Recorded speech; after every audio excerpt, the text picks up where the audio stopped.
L'âne qui voulait être un chien. Firmin l'âne et Zeste le petit chien vivaient dans une belle ferme tenue par Gaston, leur maître. Firmin travaillait dur, portant de lourds sacs toute la journée. Zeste, lui, n'avait qu'un travail, être mignon. Il passait ses journées à gambader et, surtout, à recevoir les câlins de Gaston.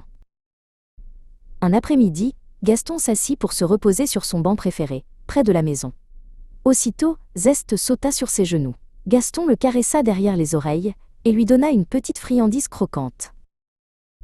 Firmin regardait de loin, après avoir déchargé sa dernière livraison de foin. Son cœur, fatigué par le travail, se serra de jalousie.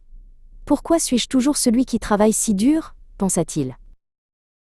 Zeste est choyé juste pour être doux et affectueux, se dit Firmin. Il prit une grande décision.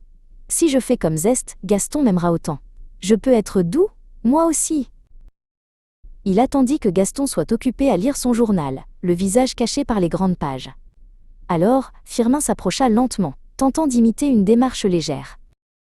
Au lieu de faire un petit saut élégant, Firmin poussa un grand braiement rauque.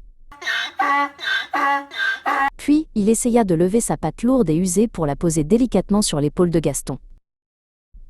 Le braiement était si fort qu'il fit sursauter Gaston, qui laissa tomber son journal par terre.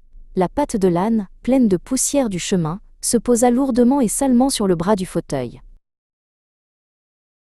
« Firmin, arrête ça tout de suite !»